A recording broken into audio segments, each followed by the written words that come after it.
não é o que você vai conviver. Então eu estou procurando mais fazer pastor igreja e no exercício que você vai. Eu estava não consigo e o pastor perguntou para o seminarista o que é a vida, quando nem ele mesmo sabia o que era a vida. Um conceito tão complexo, está compreendendo? Nem ele sabia. Aí é muito melhor perguntar o que é uma vida pastoral, o que representa a vida da igreja no seu exercício nesse trabalho. Então, Jerônimo, como que você vai falar de Deus à igreja? Falar de Deus. Nós devemos falar de Deus, falar de Deus o que está revelado até aqui na Bíblia Sagrada. Não podemos ir além. Está aqui para nós revelado. Deus, Ele é eterno, Deus é soberano, Deus é amor, Deus é grande, é poderoso, Ele é onisciente, é onipresente. E Deus, Ele pode, não é impossível para Deus, mediante a sua palavra. E Deus, Ele é o Deus do impossível, Ele é o Deus que ainda opera no sobrenatural hoje. Ele não mudou, Ele é o mesmo Deus no Antigo Testamento, no Novo Testamento. Ele continua hoje agindo na vida da igreja através do Espírito Santo. E dizer à igreja que nós devemos sempre adorar a Deus, ao Senhor nosso Deus, porque Ele é o Criador dos céus e da terra. Ele é o Deus Criador, é o Deus provedor, é o Deus Salvador e é o Deus Consolador.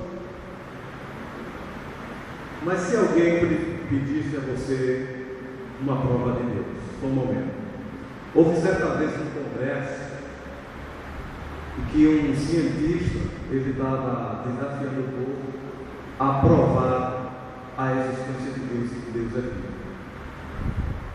Então, qual a sua posição diante disso? Prova da existência de Deus. Nós, primeiramente, cremos na palavra de Deus.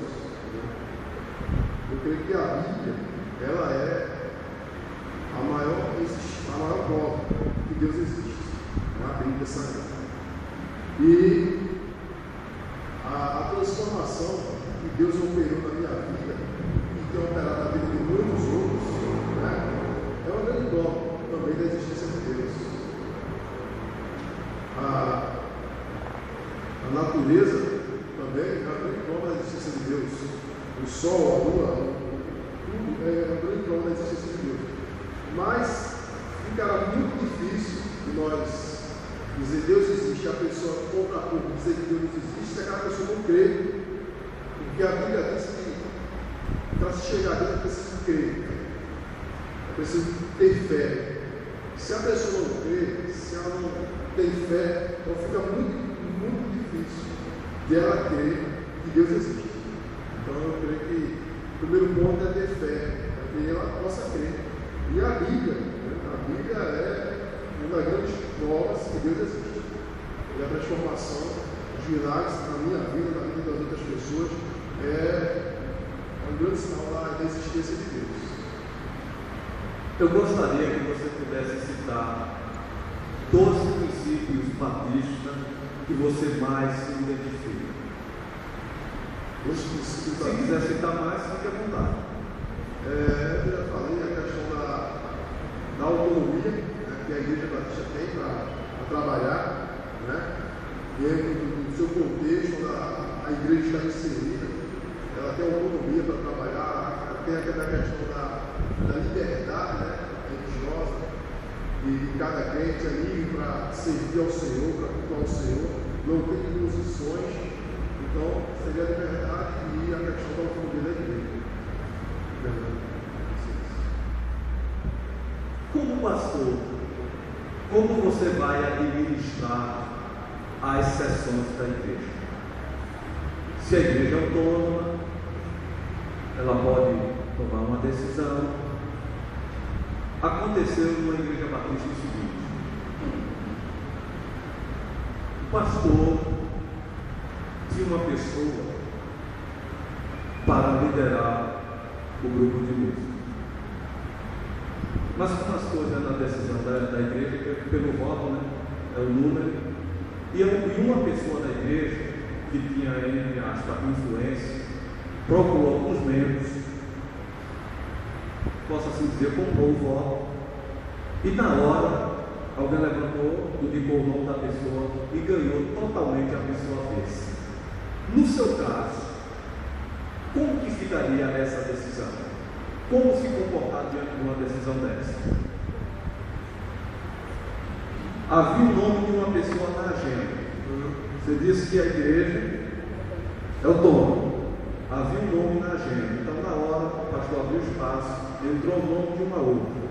E essa outra, que o conselho não tinha assim enviado, então a igreja foi e aprovou totalmente uma pessoa contrária.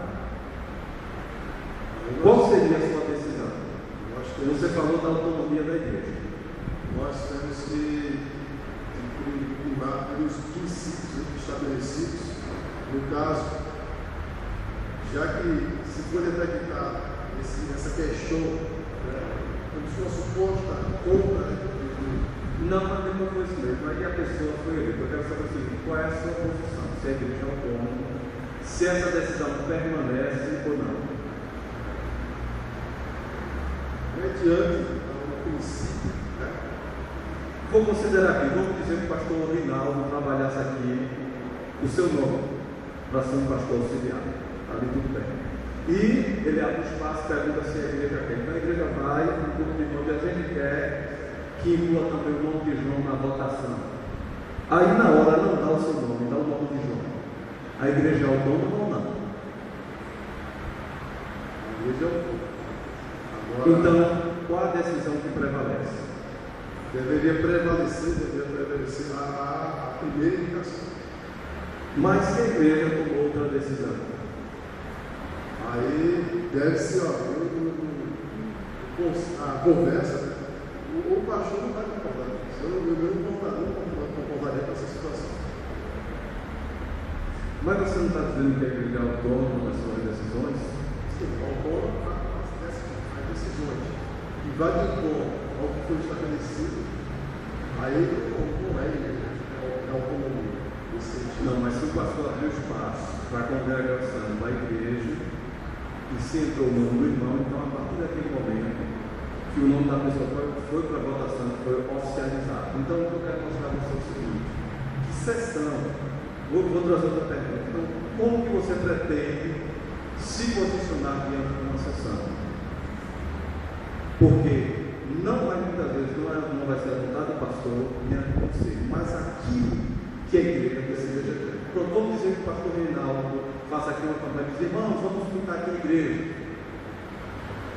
Aí está certo que a igreja vai ser pintada de azul. Aí abre espaço, alguém diz: eu quero que pinte de preto, mesmo saindo da estética. Aí a igreja vai e vota a cor preta. O que é que prevalece? Para a igreja, nesse sentido, é prevalecer o preto, porque a maioria venceu, é isso que você está dizendo. Eu quero saber o que vai prevalecer você como pastor. No teu caso aí, se a igreja está de acordo, a maioria quer pintar de preto, mesmo com a minha boa vontade, É isso que eu estou querendo saber. vai ser pintado de preto. Então, eu quero dizer, eu quero que você entenda o seguinte: que em alguns momentos não vai ser como o pastor quer, e não vai ser às vezes como um grupo que se pensou. Mas a partir do momento, o que você deve fazer é o seguinte: é mostrar à igreja como é essa consequência em nós. Tomou essa decisão, a gente pode ter essas consequências negativas.